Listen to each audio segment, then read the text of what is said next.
안녕하세요. 날씨가 많이 추워졌습니다. 이 추운 날씨가 왜 이렇게 추운가 할지 모르지만 하나님께서는 이유가 있습니다. 이렇게 추움으로 인해서 모든 자연 생태계에 필요한 것들을 맞춰 주신다는 생각합니다. 태국의 안병환 선교사님이 전화가 와가지고 너무 날씨가 추워서 몇 사람이 얼어 죽었답니다. 얼마나 춥습니까? 하니까 영상 8도랍니다. 영상 8도에 얼어 죽습니다. 우리도 만약에 태국에서 어느 정도 살다 보면은 이 날씨가 지금 우리가 느끼는 영하 5도, 10도보다도 더 추울 수가 있습니다. 왜냐하면은 상대적으로 낮 기온, 또 1년 내내 있는 그 평균 기온에 비해서 영상 6도에서 8도가 적도 지방과 열대 지방의 사람들이 가장 많이 무서워하는 기온이랍니다. 만약 우리에게도 영하 30도, 40도가 된다면 많이 얼어 죽을 거죠. 그런데 러시아에는 보통 영하 30도, 40도까지 내려갑니다. 그래도 얼어 죽지 않습니다. 이런 것을 보면은 참 하나님이 우리 인생을 만드신 것이 신묘막측하다는 생각을 합니다. 그리고 이제 하나님 말씀 마태복음 9장을 오늘 살펴볼 것인데, 이 마태복음 9장에서 전체적으로 하나님이 우리에게 주시는 그 교훈이 무엇인가 하나하나 살펴보겠습니다. 읽지는 않고 나누어서 제가 말씀을 드리겠습니다. 9장 1절에 보시면은 1절부터 8절까지 중풍병자를 고치시는 그 모습을 말씀하고 있습니다.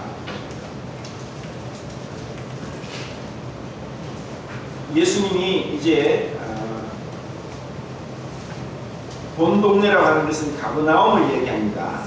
가버나움에 들어가시고 어느 집에 들어갔을 때 많은 사람들이 그 집에 모여들었고, 이제 더 이상 그 집안에는 누구도 들어오지 못할 정도로 많은 사람들이 모여들었습니다. 이런 가운데 이제 중풍병으로 자기 스스로는 꼼짝할 수 없는 사람이, 그 친구들, 다른 마가복음이나 누가복음을 보면은 4명의 친구들이 침상채로 이 중풍병 걸린 자를 데리고 예수님께 데리고 옵니다. 그런데 너무나 많은 사람들이 예수님 주위에 몰려있고 그 집에 더 이상 들어갈 수 없는 가운데 이들이 포기하지 않고 또 그냥 돌아가는 것이 아니라, 또 기다린 것이 아니라 그들이 지붕 위로 올라갔습니다. 그 유대인들의 집은 우리와 다르게 지붕은 평평하고, 그리고 그것은 흙벽돌로 되었기 때문에 뜯을 수 있도록 되었습니다. 근데 그 지붕을 뜯고 그 중풍병 걸린 사람을 침상채로 예수님 앞으로 달아 내리우는 그러한 일이 벌어졌습니다. 자, 이런 상황을 우리가 생각을 해보고 상상을 해본다면은, 또 우리가 가지고 있는 유교적인 관점에서 생각해 볼 때 이것은 대단히 무례하고 건방지고, 그리고 분수에 지나치는 그런 행동이 아닌가 생각을 합니다. 얼마나 당황스럽겠습니까? 거기 있는 사람들도 아니 이게 어떻게 이런 일이 어떻게 지붕을 뚫고 이렇게 내릴 수 있을까 생각을 할 것이고, 또 예수님께서도 그렇게 사람들이 모인 가운데 말씀을 전하시고 가르치시는데 갑자기 그와 같은 일들이 일어남으로 인해서 예수님이 어떻게 반응하셨을까? 그런데 예수님의 어떠한 반응도, 또 거기 모인 무리들의 반응도 나타나지 않습니다. 그런데 예수님은 그 그들의 믿음을 보시고 그 중풍병자를 낫게 해주시는 모습을 봅니다. 여기서 저희의 믿음을 보시고 했을 때 이 저희의 믿음이 누구의 믿음인가? 우리는 생각할 때 이 중풍병자를 메고 온 네 사람의 믿음이라고 생각을 할 수 있습니다. 그리고 그러면 그 중풍병자의 믿음은 아닌가 하고 제외할 수도 없습니다. 다만 복수로서 저희들의 믿음이라고 말씀하셨기 때문에 그 저희들의 믿음을 보시고 그 중풍병자를 낫게 하십니다.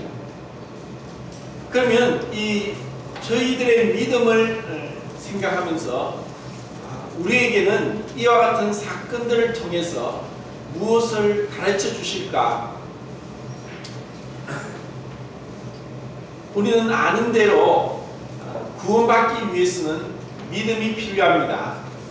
우리의 믿음이 없이는 하나님을 기쁘시게 할 수 없고, 믿음으로 모든 죄를 용서받고 의롭다함을 받고 거듭나게 되고 하늘나라에 들어가는 하나님의 자녀로서 태어나게 됩니다. 믿음으로 놀라운 하나님의 은혜를 받게 되는 거죠. 그런데 이 본인의 믿음이 정말 중요하고, 그리고 이 믿음은 유전되지도 않습니다.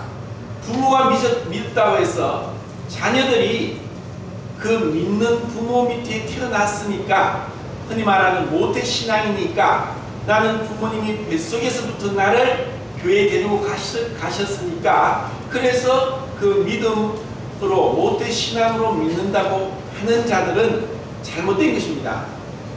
다만 이 중풍병자를 메고 온 4명의 그 친구들이나 가족들과 같이 그 중풍병자 본인도 그와 같은 믿음이 필요했습니다. 우리는 창세기에서 하나님의 친구인 아브라함을 보게 됩니다. 아브라함은 하나님 앞에서 믿음으로 행했습니다. 장막에 거했고 제단을 쌓고 예배를 드렸고, 그리고 말씀을 쫓아갔습니다. 바랄 수 없는 중에 바랐고, 그리고 죽은 자를 다시 살리시는 부활의 신앙을 가졌으며, 그리고 그 자신뿐 아니라 그의 조카 롯도 아브라함을 인하여서 믿음을 갖게 되었고 아브라함과 함께 있고, 그리고 아브라함의 중보 기도로 인해서 롯은 소돔과 고모라 성에서 구원받게 되는 것을 보게 됩니다. 그것처럼 우리의 믿음이 우리의 주위의 가족들과 친구들을 주님께로 이끌 수도 있다는 것입니다. 사도행전 16장에는 주 예수를 믿으라, 그러면 너와 내 집이 구원을 얻으리라. 그리고 창세기 19장에서 소돔성에 간 그 롯에게 천사들이 얘기합니다. 네게 속한 자를 이끌어내라. 우리에게 속한 자, 우리의 가족들을 인해서 우리는 믿음을 행사해야 되고, 그들에게 단순히 나는 교회 다니는 사람이다, 나는 예배당에 가서 예수를 믿고 기도하는 사람이다가 아니라, 이렇게 중풍병으로 꼼짝 못하고 스스로는 움직일 수 없는 중풍병 중에서 정말 중증인 상태인 이런 자를 향해서도 먼저는 불쌍히 여기고 긍휼히 여기는 마음이 이들에게 있었습니다. 그런 것이 없었다면 단순히 가족이기 때문에, 친구이기 때문에 이 중풍병자를 침상체에 메고 갈 수 있습니다. 아니면은 야, 저기 이야기 듣기로는 저 예수라는 나사렛 사람이 모든 병자를 고친다더라, 한번 가봐. 그런데 본인은 움직일 수 없는데, 꼼짝을 못하는데 가보라고 한다고 해서 가볼 수가 없는 것입니다. 그래서 그들은 수고스럽게 사랑의 수고를 합니다. 사람을 메고 가는 것은 정말 힘들고 무거운 겁니다. 그리고 이것이 제대로 된 시설이 아니고 기구가 없을 때는 더 힘들죠. 그리고 스스로 주체 못하고 축 늘어져 있는 그런 자들을 메고 가는 것은 대단한 열성과 사랑의 마음이 필요하다는 것입니다. 이렇게 해서 그들은 예수님께 데리고 갔습니다. 우리에게도 이와 같은 수고가 필요합니다. 이번에 모임날 행사 때 누가 살펴보니까 구도자가 25명이 왔답니다. 우리의 수고가 필요하고 우리의 권유와 우리의 사랑이 필요합니다. 사랑은 말로만 하는 것이 아닙니다. 정말 그 사람에게 필요한 것을 주는 것이 사랑입니다. 중풍병으로 꼼짝 못하는데 그것보다 더 기쁜 일이 어디 있겠습니까? 그리고 정말 참된 의사고 완전하신 치료자이신 그 예수님 앞으로 이끌어가는 것보다 더 큰 축복이 어디 있겠습니까? 그런데 이와 같은 그들의 사랑의 수고로 또 그들을 보시고 이 중풍병자를 낫게 해주시는데 예수님은 무슨 말씀을 하시느냐? 너의 죄를 용서받았다고 얘기를 하십니다. 아니 꼼짝 못하게 있는 중풍병자를 향해서 너의 죄가 용서받았다고 하시는 겁니다. 왜 이런 말씀을 하셨을까? 자, 이런 말씀으로 인해서 이제는 거기에 예수님의 말씀을 듣기 위해서 온 자들이 이 예수님의 말씀을 듣고 분노하기 시작했습니다. 그리고 그들은 체면상 그 분노를 속으로, 마음속으로 어떻게 참남하도다 이렇게 통탄할 일이 어디 있느냐 하고 그들은 속으로 생각했습니다. 왜 그렇게 그들이 생각했느냐? 마가복음과 누가복음을 찾아보면은 이 사람이 누구이건데 감히 죄를 용서받았다고 할 수 있느냐? 그것은 어떠한 사람도 죄를 용서할 수 있는 권위를 가지고 있는 사람이 없다고 그들은 생각했습니다. 그리고 그들은 어떠한 사람도 죄가 없는 사람이 없다고 생각을 했습니다. 죄가 있는 사람이 자기도 죄로 인해서 심판을 받을 사람이 네 죄가 다른 사람의 죄를 용서한다는 것은 말이 되지 않습니다.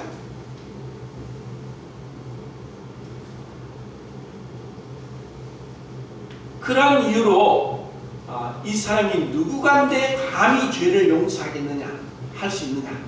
어떻게 사람으로서 결국 그들은 이것을 통해서 하나님의 권위를 침범했다고 하는 신성모독죄라고 하는 죄명으로 그들은 예수님을 생각했고 또 감히 그와 같은 권세 있는 말씀 앞에 그들이 감히 그 앞에서 항변을 못했습니다.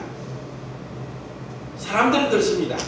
만약에 내가 저 사람과 싸워서 질 것 같으면은 함부로 대들지 않습니다. 짐승들도 그래요.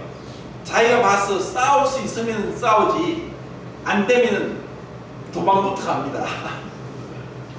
우리 사람도 그래요. 그래서 사람은 참 10길 물속은 알아도 한 길 사람 마음속은 모른다고 합니다. 그런데 여기서 예수님은 그들의 속으로 생각하는 것을 아시고 그들의 속 마음의 생각까지 그분은 정확하게 읽고 계시다는 것을 볼 수 있습니다.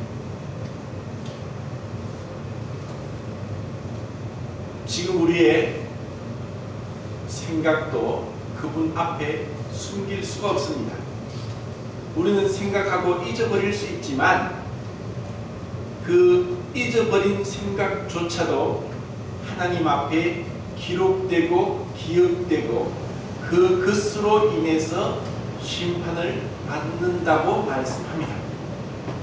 그것을 우리가 이때까지 살피고 산상수훈에서 하나 정확하게 알 수 있습니다.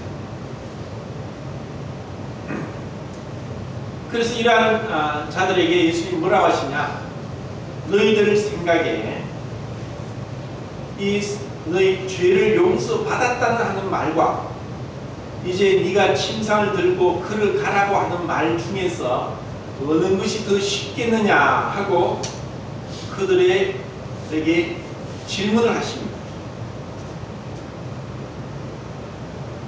어느 것이 쉽겠습니까? 네 죄를 용서받았다는 것과 네 침상을 들고 이제 가라, 이제 네 중풍병이 나았다고 하는 것 어느 것이 쉽겠습니까? 둘 다 불가능합니다. 지금과 같이 예수님 오시고 나서 2000년 이후로 의학 기술이 이렇게 발달된 가운데에서도 못 고치는 병 중에 하나가 중풍병입니다. 뇌졸 중풍이라 해서 중자가 가운데 중자와 같지만 뜻은 맞는다, 맞다틀리다는 뜻으로 뇌가 졸지에 갑자기 바람을 맞았다 해서 뇌경색과 뇌출혈 두 가지로 인해서 중풍병이 일어납니다. 뇌혈관이 막히든가 터지는 두 가지 원인으로 인해서 수족을 내 원하는 대로 마음대로 움직일 수 없게 되는 것이 중풍병입니다. 근데 이것이 한번 오면은 고칠 수가 없습니다. 아무리 노력하고 운동을 하고 물리치료를 받고 좋은 약을 쓸지라도 한번 막힌 혈관이나 터진 것을 어떻게 할 수가 없습니다. 그것으로 인해서 운동장애가 일어나는 것입니다. 지금도 고칠 수 없어요. 예방은 할 수 있겠죠. 내 중풍병자에게 꼼짝을 못하는 자에게 네 침상을 들고 걸어가라. 그것을 들고 혼자서도 못 일어나는 그 몸으로 어떻게 그것을 들고 갈 수가 있겠습니까? 이렇게 말씀하신 예수님은 너희들에게 인자가 죄를 사하는 권세가 있는 줄 알게 하기 위해서 그들에게 이런 말씀을 하신 것이고, 그리고 단순히 눈에 보이는 육체의 질병을 고치기 위함보다 근본적으로 죄를 용서하시는 권세가 있는 분, 그리고 모든 질병의 원인이 되는 그 죄의 용서함에 대해서 말씀하고 있습니다. 딴 데 보면은 그 병이 그 사람의 죄나 부모의 죄가 아니라고 하시고 하나님의 그 하신 일을 나타내기 위함이다고 말씀도 하셨지만, 이 중풍병을 인해서는 그 근본적으로 주님은 근본적인 치유를 원하시는 것을 볼 수 있습니다.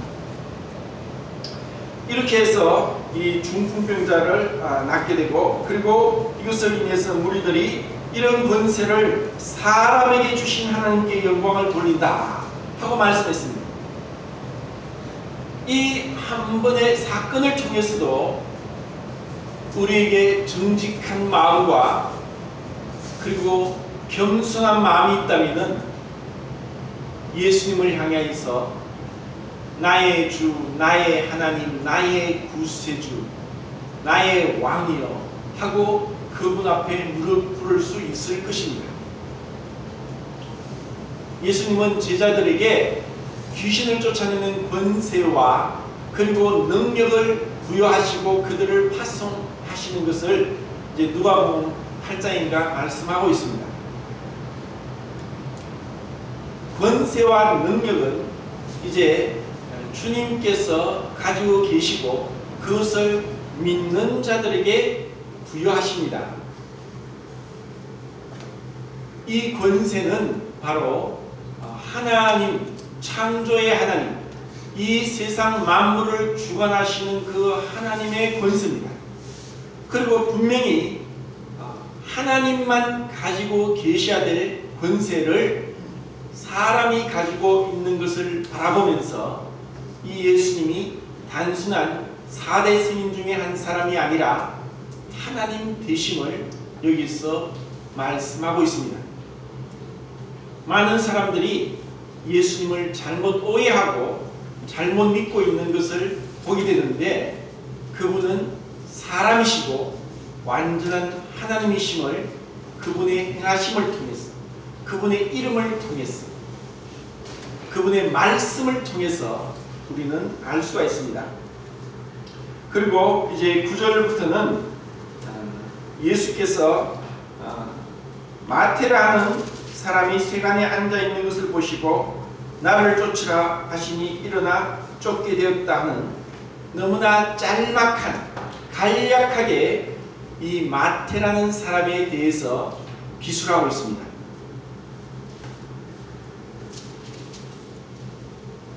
이것은 마태복음을 기록한 마태 본인을 언급하고 있죠.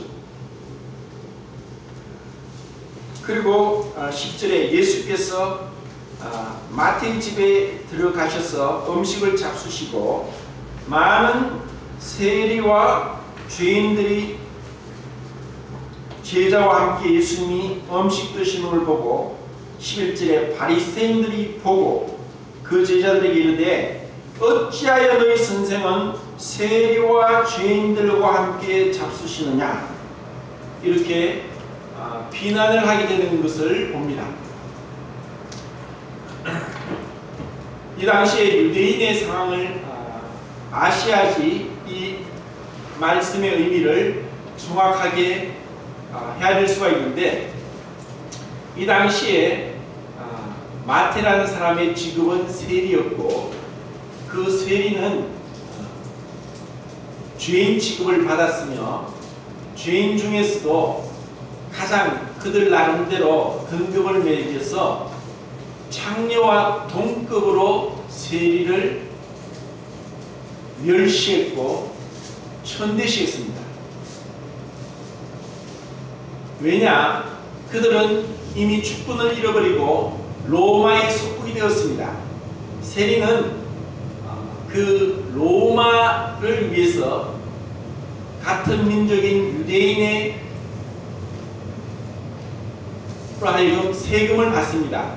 주민세, 통행세, 또 무슨 관세, 온갖 명목을 붙여서 그 세금을 거두고 그리고 얼마를 로마에 바치고 그것으로 인해서 그들은 부를 누릴 수 있었습니다.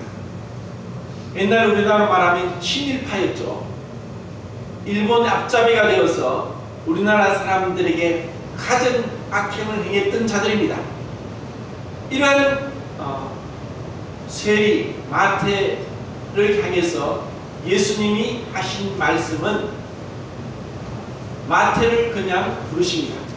다른 복음서에는 레이라고는 이름이 나오는데, 예수님이 보신 그 관점과 바리새인들이 보는 관점이 얼마나 큰 차이가 나는가를 아셔야 됩니다. 예수님은 마태라는 사람을 보셨지만 바리새인들은 마태라는 사람을 보지 않고 세리라는 직업을 가진 사람을 봤다는 것입니다.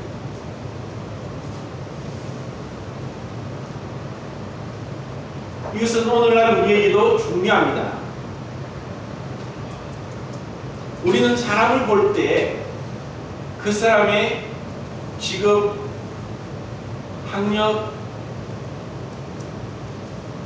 재물이 많고 적음, 세상의 어떤 여러 가지 그런 많은 것들을 통해서 그 사람을 평가합니다. 때로는 이제는 이 바리새인을 얘기하면서, 바리새인의 뜻은 분리주의자라는 뜻인데, 그들은 끊임없이 분리를 하는 자들입니다.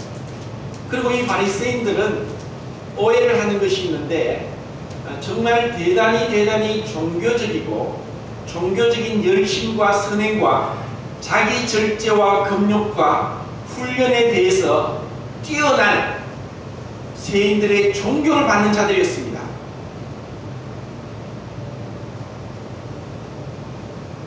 그것은 아무나 바리새인이 될 수 없었고, 그들에게 있어서는 율법에 대한 지식과 많은 연구와 또 그런 가르침을 받아온 자들이 이와 같은 바리새인들이었습니다. 우리는 그냥 이들의 바리새인들을 쉽게 생각하지만 오늘날로 얘기하면은 뭐 신학 박사요, 그리고 교회에서 지도자급으로 목사요, 장로요, 집사요, 권사요, 그와 같은 직분을 가지고, 그리고 사람들 앞에서 종교적으로 흠잡힐 데 없이 행하는 그런 추앙을 받아야 될 만한 사람들을 얘기하고 있습니다. 근데 이제 예수님은 이런 바리새인들을 향하여서 어떻게 말씀하시는가를 보게 됩니다. 그들은 외모로 사람을 봤습니다. 우리도 우리 나름대로 이 바리새인이 2000전에 있었던 것이 아니라 지금도 교회 안에 바리새인들이 얼마나 많은지 모릅니다. 우리도 바리새인이 될 수 있습니다. 나는 예수님 믿고 나서 예배에 한 번도 빠진 적이 없다. 10년 동안, 20년 동안, 30년 동안 예배에 한 번도 빠진 적이 없다고 얘기하는 사람도 있습니다. 그러면서 예배에 빠진 사람보다 내가 더 우월하다, 너보다 더 낫다고 스스로를 높일 수 있습니다. 나는 방학 때 되면은 이런 전국의 캠프란 캠프를 다 다닌다. 한 번도 안 간 니보다 내가 낫다고 스스로 높일 수가 있습니다. 나는 니보다 성경을 더 많이 알고 있고, 니보다 더 먼저 구원을 받았고, 니보다 더 많은 선행을 하고 있다, 열심히 있다, 기도도 더 잘한다 하고 스스로 생각하고 자기를 높일 수가 있습니다. 그것이 만약에 내 마음 중심에서 그와 같은 마음이 조금이라도 있다면은 바리새인과 다를 바 없다는 것을 아셔야 됩니다.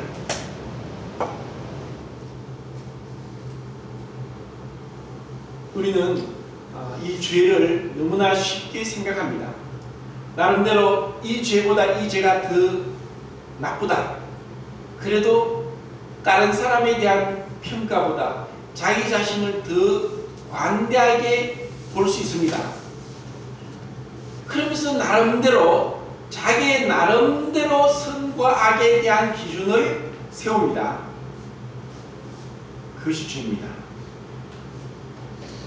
아담이 에덴 동산에서 어떤 죄를 범했습니까? 자기의 생각 가운데 선과 악을 결정하는 죄를 범했습니다.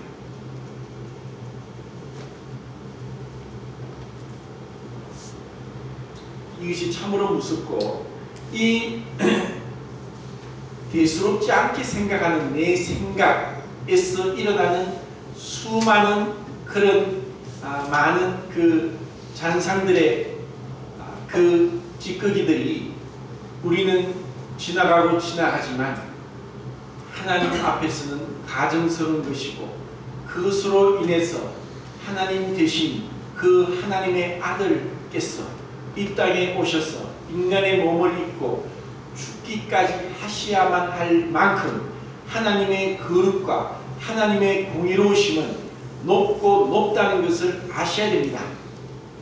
우리가 그것을 간과한다면은 언젠가 주님 앞에 책망을 받을 것입니다. 주님을 두려워해야 되고, 그분 앞에 엎드려야 되고, 늘 자기를 살펴보고 돌아봐야 됩니다.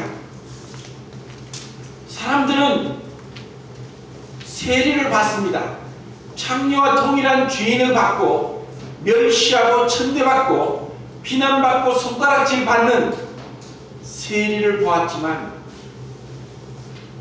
예수님은 마태를 봤습니다. 만약에 그 주님께서 우리도 알지 못하는 그 지난 날들의 그 꼴짝꼴짝 그 숨어있던 모든 은밀한 죄를 들춘다면은 이 자리에서는 제가 가장 많은 비난을 받아야 되고 손가락질을 받아야 될 것입니다. 그것을 알고 있습니다. 정말 우리가 하나님 앞에서 우리 자신을 보고 겸손하게 될 때 판단하고 비난하고 스스로 높이는 그런 일들은 없어질 것입니다. 왜 교회 안에서조차 판단하고 말이 많고 그리고 그 사람에 대해서 구분을 짓게 하는 것입니까?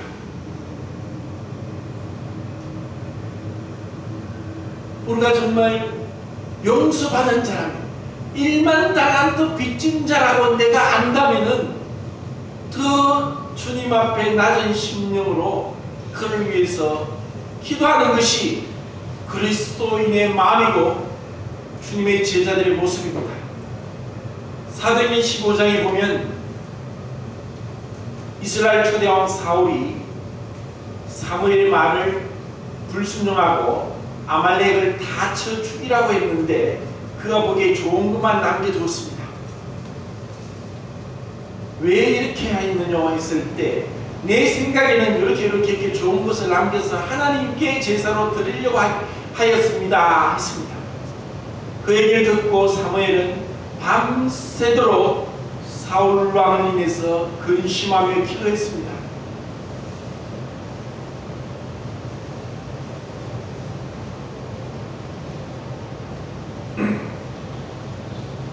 주님의 마음처럼 사람들은 그를 손가락질하고 욕할지라도 그런 자가 주님 앞에 나오게 됩니다. 사람들은 그의 직업을 인해서 멸시했지만 주님은 그 마태의 중심을 보시고 거부할 수 없는 하나님의 부르심, 그 한가할 수 없는 절대적인 하나님의 주권 앞에 마태는 굴복했습니다. 우리는 여기서 그 앞에 있는 8장에 있는 마지막 절들에 있는 그 가다라 지방, 그 그라사 지방의 광인과 비유계에서 말씀을 보겠습니다. 그라사 지방에 귀신 들린 두 사람이 있다고 합니다.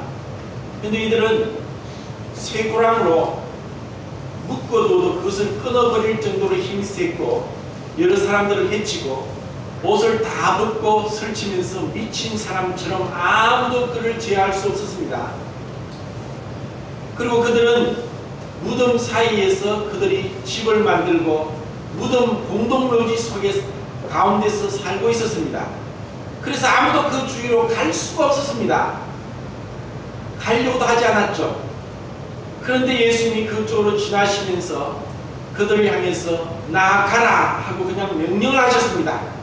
그때 그 귀신 들린 그라사 미친 사람이 예수님께 와서 왜 때가 되기 전에 우리를 괴롭게 하시나이까 합니다.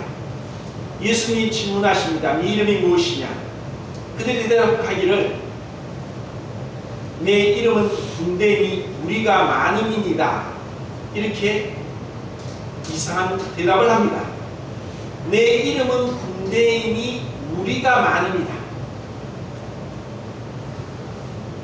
우리는 막달라 마리아를 압니다. 그는 예수님의 부활을 가장 먼저 목격한 자가 막달라 마리아고, 다르게 얘기하면은 예수님이 인류 역사상 전무후무한 그 부활의 모습을 막달라 마리아에게 가장 먼저 보이셨다는 것입니다. 막달라 마리아는 그 속에 7 귀신이 있다가 예수님으로 인하여서 귀신을 내어쫓고 정상적으로 이제 주님을 섬기는 자가 되었습니다. 영의 세계에 있어서는 이 3차원적인 물질과 시간 속에 있는 시간과 공간의 시공의 세계와 다른 세계가 이 영적인 세계입니다. 한 사람 안에 많은 7 이상의 많은 귀신이 들어갈 수도 있습니다.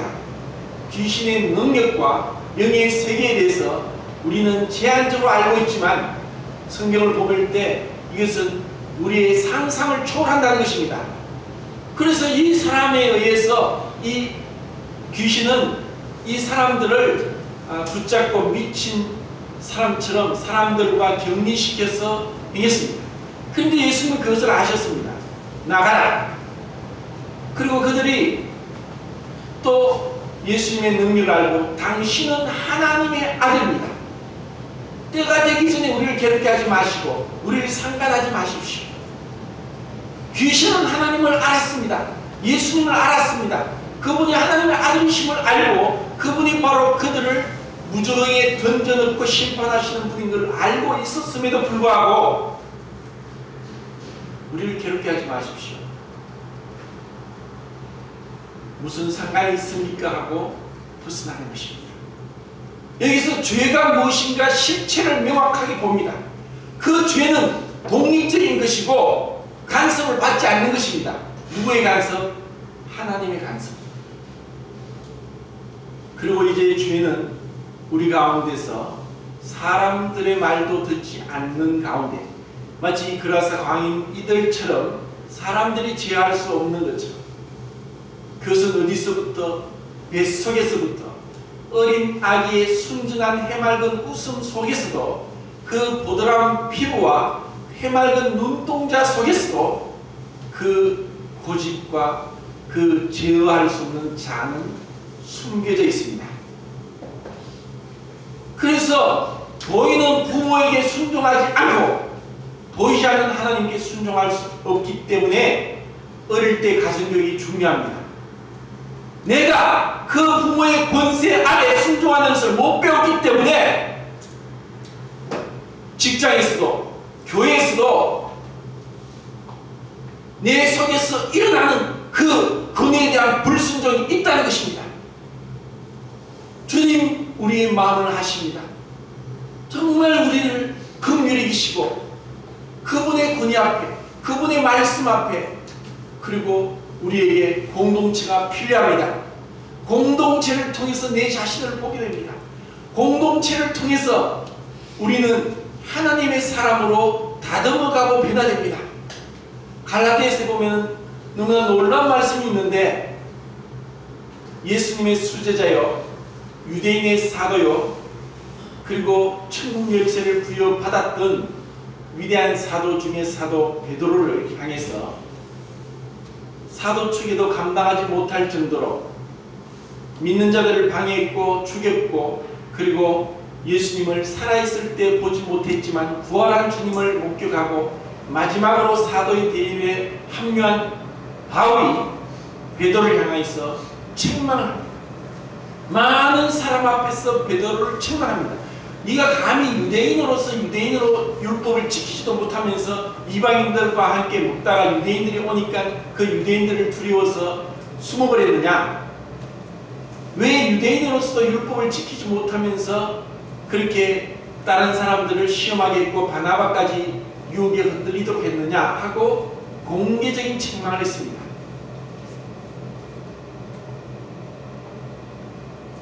어떤 교회마다 능력 있고 은사가 많고 설교를 잘하고 여러 가지 은사가 있어서 대표가 되는 그러한 사람들이 잘못된 확률이 많습니다. 왜냐? 아무도 제어를 못하니까요.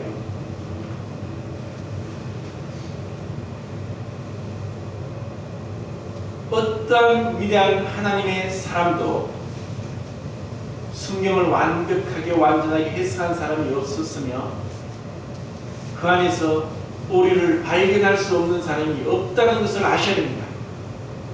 어거스틴, 터툴리안, 존 칼빈, 마르틴 루터, 요한 웨슬레 어떤 사람도 완벽하게 성경을 풀이한 사람은 없습니다.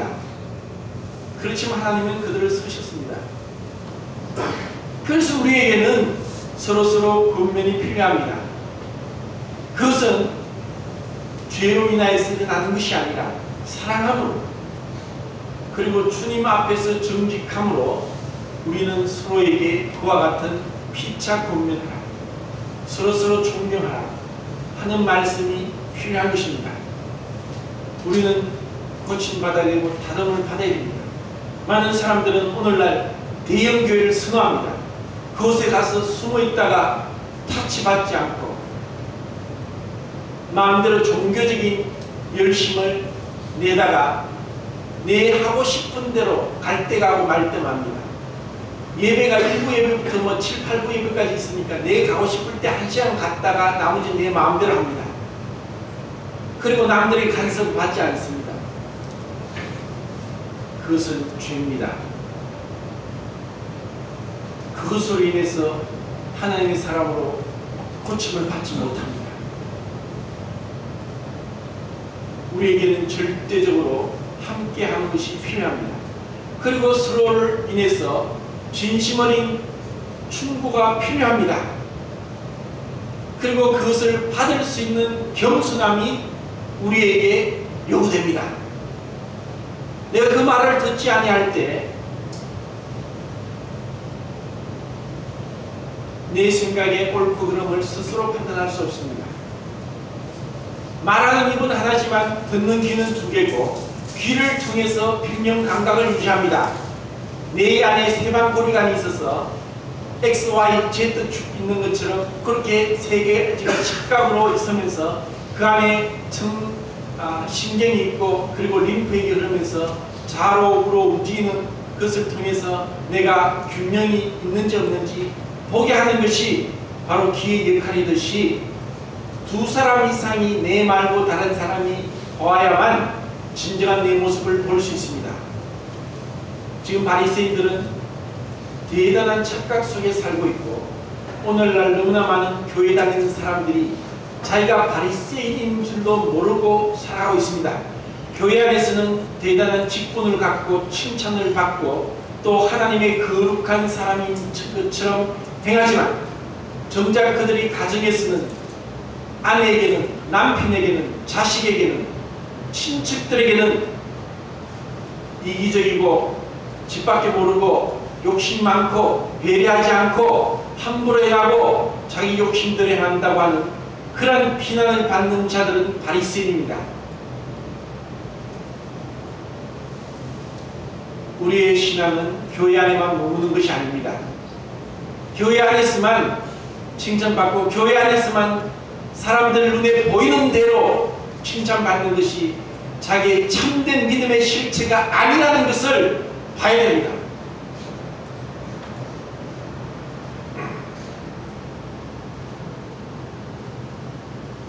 그리고 14절에 이들이 와서 왜 당신과 당신의 제자들은 금식하지 않습니까? 하고 묻습니다. 그때 예수님께서 손님들이 신랑과 함께 있을 때는 슬퍼할 수 있겠느냐? 그러나 신랑을 뺏길 날이 올 것인데 그날에 금식할 것이다 하고 금식에 대한 문제에 대해서 이와 같이 주님은 답변하셨습니다. 제가 구약성경을 아무리 보더라도 금식에 대해서 명한 것은 명확하게 딱 한 번입니다. 언제인 줄 아십니까? 이스라엘 백성에게 율법에 1년 중에서 딱 하루만 금식을 하라고 했습니다. 그리고 금식을 할 때는 아무 일도 하지 마라. 그리고 스스로 괴롭게 하면서 금식하라고 말씀하십니다. 그것이 레위기 16장과 23장에 나오는 대속죄일이고 그날이 바로 7월 10일 날입니다. 이것을 안식일 중에 큰 안식일이라 그랬는데 본문에는 안식일 중에 안식일이다 했습니다. 결국 그 안식일, 그 금식일, 그 대속죄일, 그것은 바로 예수 그리스도께서 죽으실 것에 대한 바로 예표고 그림자였습니다. 여기서 주님은 그 금식일을, 그 날을 자신의 죽을 것에 대한 그 날에는 금식할 것이라고 얘기를 합니다. 그런데 이스라엘 백성들은 이 금식을 남용을 했습니다. 마태복음 6장에 나온 대로 사람에게 보이려고. 이것이 종교적인 위선입니다. 자기 절제를 드러내면서 그리고 사람들에게 존경을 받고자 하는 자기 의와 자기 교만한 마음이 이 금식을 통해서 나타났기 때문에 주님께서는 금식하지 말라 그런 말씀은 없었고, 금식을 하되 은밀한 중에 계신 은밀한 곳에서 내 아버지 앞에 금식하라고 말씀하시는 것입니다. 그런데 유대인들은 스가랴서에 보면은 4월과 5월과 7월과 10월 1년에 4번을 금식을 했습니다. 그때는 70년 바벨론 포로로 돌아왔을 때 스가랴를 통해서 말씀하시기를 너희가 70년 동안 4월과 5월과 7월에 10월에 금식을 했다. 근데 스가랴서 7장에 주님 말씀하시기를 누구를 위해서 했느냐? 나를 위해서 했느냐? 나를 위해서 했느냐? 도대체 누구를 위해서 금식을 했느냐고 말씀합니다.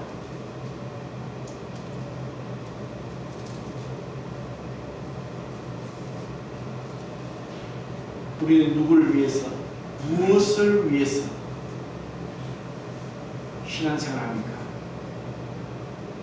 부모가 믿으니까 할 수 없이 교회를 나오라 해서 나오는 그런 자들,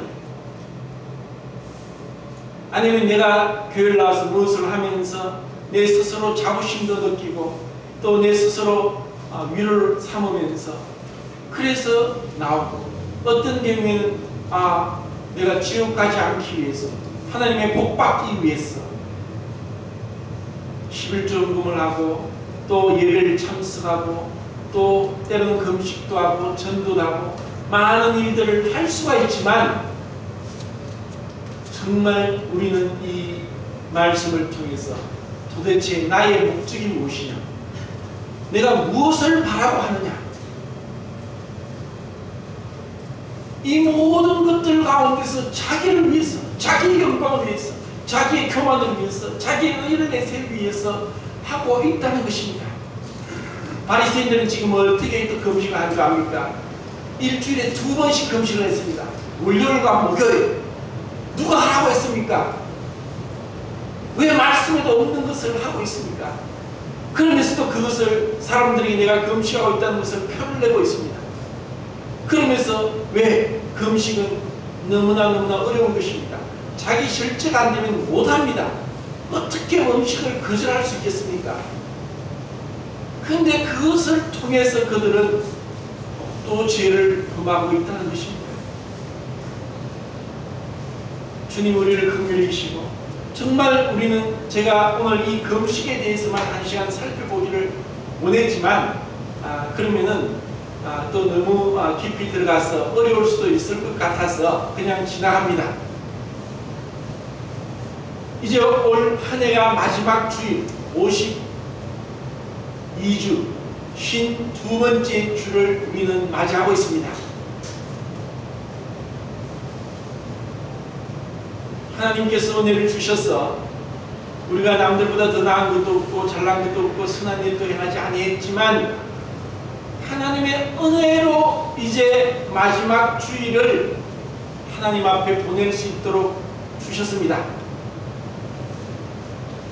우리는 정말 옷을 찢지 말고 마음을 찢고, 그리고 때로는 금식을 하면서도 주님 앞에서 우리 자신을 성찰하고 돌아보고 우리 자신의 믿음과 내 자신의 죄와 내 자신의 인격과 어떠함을 돌아보아야만 합니다.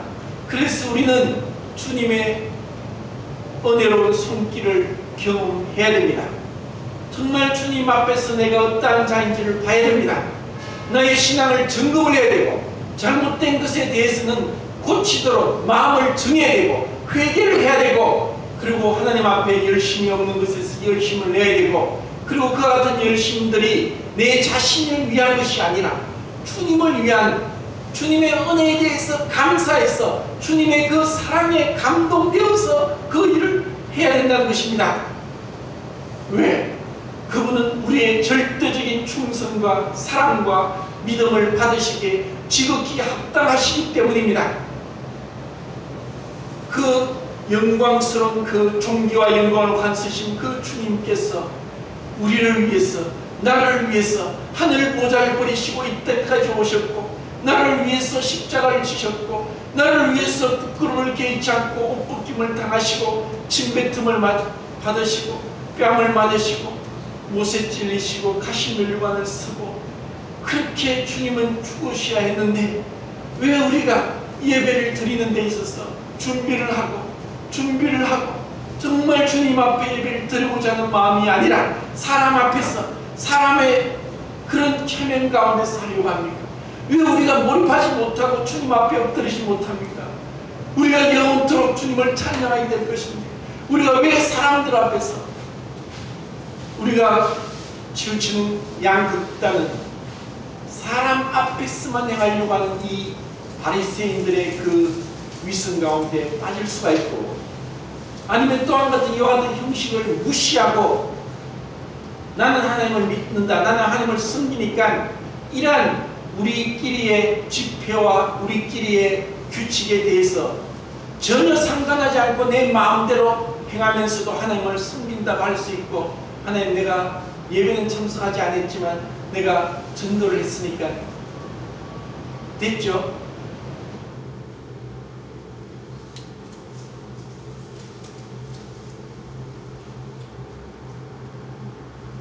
이스라엘 백성은 고르반 하면서 마치 부모를 섬기지 않고 예물을 하나님께 드렸으니까 이제 되었다고 하면서 속였습니다. 예수님이 그랬죠. 너희들이 이 땅에서 계명도 지켜야지. 하나님께 한다고 하면서 다른 걸 다 무시하고 하나님이 받으시는, 속으시는 하나님이 아니십니다. 우리 마음속도 다 살피고 계시는데 왜 하나님을 속이려고 합니까? 그래서 우리는 우리 자신을 돌아봅시다. 우리는 정말 마음을 괴롭게 하고, 그리고 어떤 것도 다 내려놓고, 주님 제가 어떤 자입니까? 제가 어디쯤 와 있습니까? 제가 지금 어떠한 지금 주님 앞에 평가를 받아야 됩니까? 이렇게 봐야 됩니다.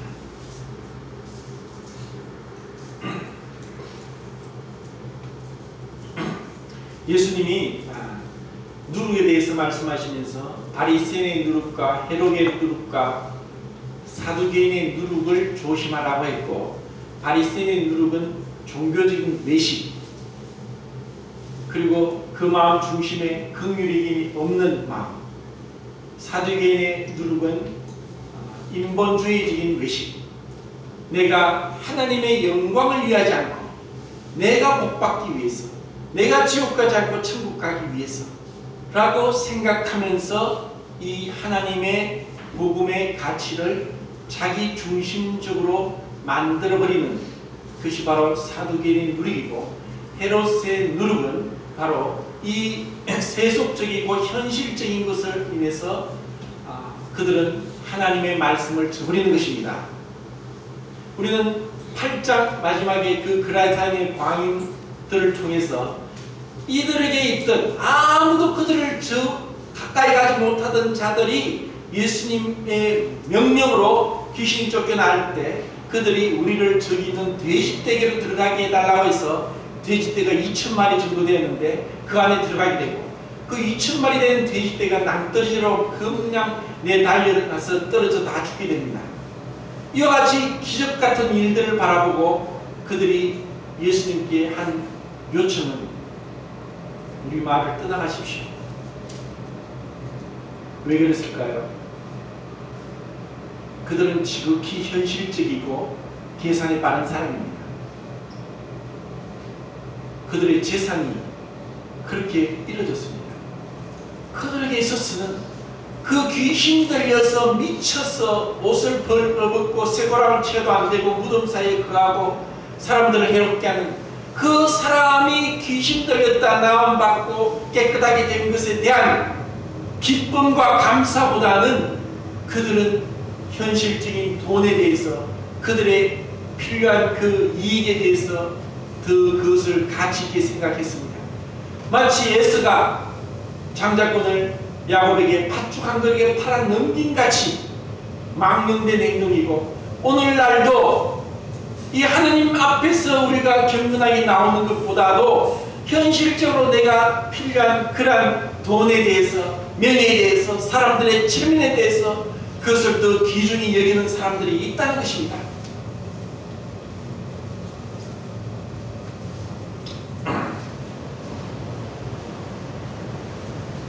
그리고 13절에 예수께서 그 말씀을 드렸고 16절 17절에 그 세수는 세 부대에 말씀하시면서 율법과 은혜가 혼동되고 뒤죽박죽이 된 시대에 우리는 살고 있습니다. 유대교의 잔재를 기독교에다 데리고 와서 종교적인 위치를 만들고 또 그런 옷을 입고 또 그런 특권과 지위를 누리고 있습니다. 기독교는 종교가 아니고 기독교는 생명입니다. 초대교회 때 성도들은 향해서 로마인들이 말하기를 저들은 무신론자라고 그들은 기록했고 역사학자들이 그리스도인들을 그렇게評했습니다. 그 이유가 무엇이냐? 너희들의 성전이 어디 있느냐? 우리 성전 없어. 우리가 성전이야. 너희들이 섬기는 하나님의 신의 신상이 어디 있느냐? 하나님의 신상 없어. 하나님은 눈에 보이지 않아. 너희들이 섬기는 종교적인 예식과 절차는 무엇이냐? 우리에게 주어진 종교적인 절차와 예식은 아무것도 없어. 다만 안식 후 첫날 떡을 때려 하여 모이는 것과 아버지와 아들과 성령의 이름으로 세례를 주는 것 위에는 우리에게 명하시고 가르친 것이 없어. 그렇기 때문에 그들은 세상 사람들 볼 때 도대체 저 사람들이 무엇을 믿느냐? 종교라는 것은 종교마다 그에 대한 엄격한 규율이 있습니다. 지금 기독교가 유대교화되는 이유가 무엇이냐? 눈에 보이지 않는 생명과 의와 인과 신을 쫓지 않고 눈에 보이는 것을 쫓기 위해서 또 다른 종교를 만들고 있습니다. 성경에도 없는 많은 절기들을 만들었습니다. 그리고 성경에도 없는 교파도 만들었고 성경에도 없는 직분을 만들었고 성경에도 없는 것들을 추가를 해서 그것이 하나님을 섬기는 것이라고 얘기를 하고 있습니다. 우리는 모임의 전통을 따르는 것이 아니라 성경의 진리를 따라가야 됩니다. 그리고 하나님 말씀이 이것이 나의 가장 최종적인 권위가 되어야 되고 이 말씀에 잘못됐다는 것은 알겠습니다. 제가 고치겠습니다. 돌이켜야 되는 것입니다. 이것을 두고 인간적인 그런 체면과 인간적인 의식을 더 앞세우고 있다는 것입니다. 이 예언의 말씀에 더하는 자는 이 예언의 말씀에 제하는 자는 그에 대한 하나님의 합당한 평가가 내려질 것입니다. 우리는 성경이 무엇을 말하느냐? 성경에서 우리는 하나님 앞에서 그분 앞에서 인자되신 앞에서 우리 자신을 돌아보고 우리가 고침을 받아야 된다는 것입니다.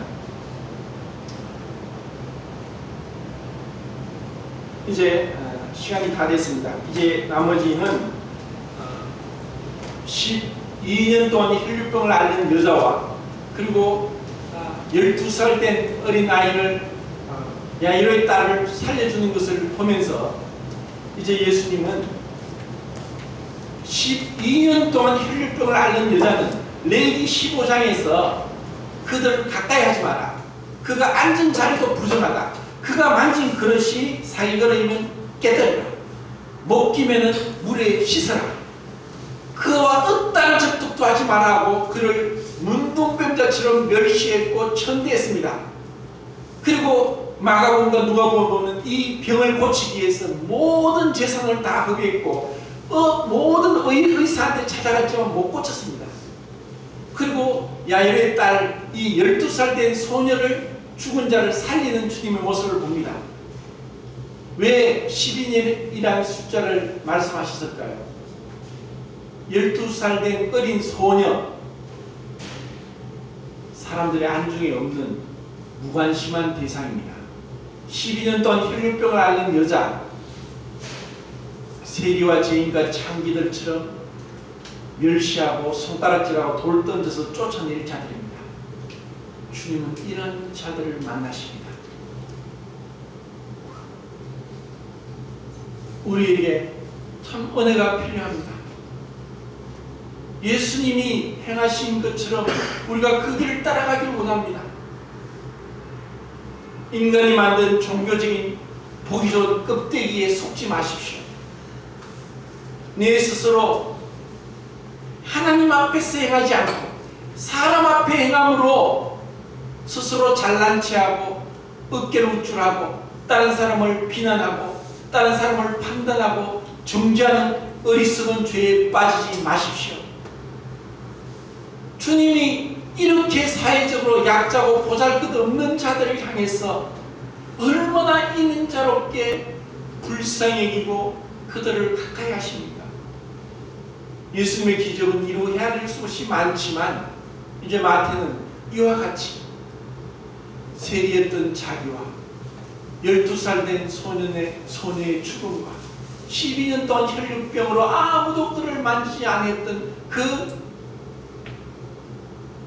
여인을 같이 언급하면서 하나님의 은혜가 긍휼이 임하였다.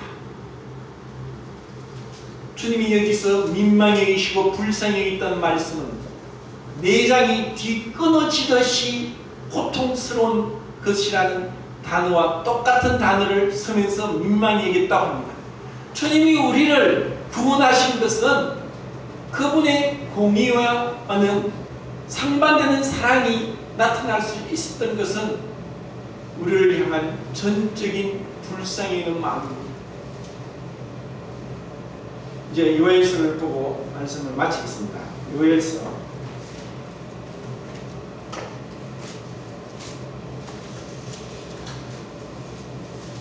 에스겔, 다니엘, 호세아, 요엘. 호세아 다음에 요엘입니다. 요엘 구약 1270쪽입니다.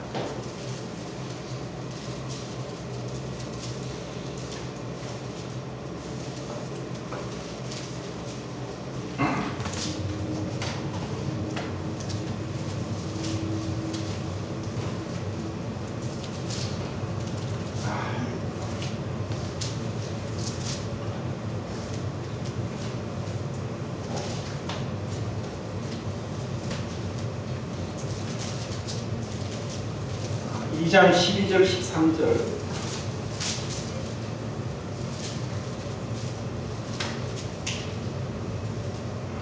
12절 13절 14절 같이 읽겠습니다. 시작. 여호와의 말씀이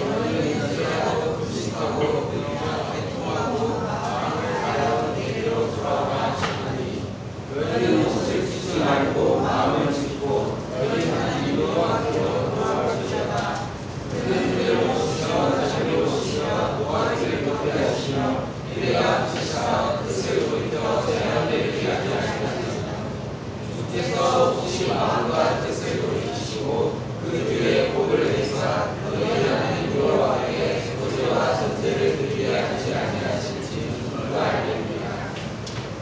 그리고 18절 읽겠습니다. 시작. 그때 여호와께서 자기 땅을 위하여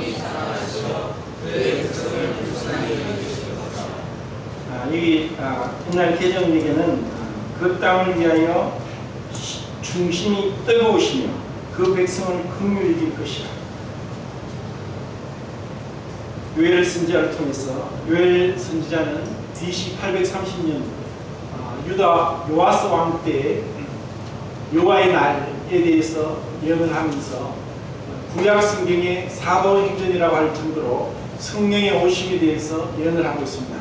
그리고 이것은 바로 다른 성경에는 없는 이사야나 또 아니면 느헤미야나 에스더서에서 금식에 대해서 또 다윗이 금식을 한 것과 여호사밧 왕이 열대야 20장에서 금식을 한 것과 이스라엘 백성 중에 모세가 십계명과 성망을 받기 위해서 금식을 한 것에 대해서 언급을 하고 있지만 요엘서에서 너희들이 금식을 하라. 이제 하나님의 심판에 대해서 너희들이 두려워 떨고 그날이 올 것에 대해서 회개하라. 옷을 찢지 말고 마음을 찢으라. 하나님의 마음의 중심에 너희들을 긍휼히 여기시리라 하는 그와 같은 하나님의 심판에 대한 선언을 요엘 선지자를 통해서 하고 있습니다. 우리가 이 한 해를 보내기 전에 이제 하나님의 은혜로 또 2014년을 주십니다. 우리의 어떠한 잘남이 없는데도 불구하고 이제 우리가 이 날을 이제 우리가 우리 자신을 위해서 살지 않고 고린도전서 10장에 먹든지 마시든지 무엇을 하든지 하나님의 영광을 위하여 하라. 그 하나님의 영광을 위하여 하는 것이 무엇이며 내가 도대체 나를 위하여 신앙생활 하는지 주님을 위해서 하는지를 돌아보기를 원하고 그리고 그 마음 중심에서부터 잘못된 것을 회개하고 돌아오기를 원합니다. 그래서 주님의 다름을 받아서 주님의 원하는 그릇으로 만들어지기를 진실히 원합니다. 정말 이것은 우리에게 좋은 너무나 귀한 교훈이기에 주님의 말씀으로 우리 자신이 고침받고 새 사람이 되기를 원하고 로마서 10장에 있는 것처럼 그럼 이제 하나님의 모든 자비하심으로 너희를 권하는 너희 마음을 새롭게 함으로 비난을 받아 하나님의 선하시고 기뻐하시고 온전한 뜻이 무엇인지 분별하도록 하라. 너희 몸을 산 제사로 하나님께 드리라. 주님은 우리의 몸과 마음과 우리의 영을 모두 다 주님 앞에 드리고 주님 앞에 굴복시키길 원합니다. 새 한 해는 정말 우리가 주님 앞에서 주님께 쓰임받는 주님이 그렇게 원하셨던 추수할 일꾼이 없으니 추수할 일꾼을 보내달라고 기도하는 것처럼 그 추수할 일꾼이 누구냐? 바로 나라는 것입니다. 나 같은 자도 주님을 사용하기를 원하신다는 것. 다만 우리의 은사의 많고 적음이 아니라 우리의 충성됨으로 주님 앞에 나간다는 것. 비록 이와 같은 나 같은 자도 주님 앞에 겸손하게 정직하게 나간다면 주님이 쓰시기에 합당한 깨끗한 그릇이 된다는 것을 안다면 얼마나 복되겠습니까?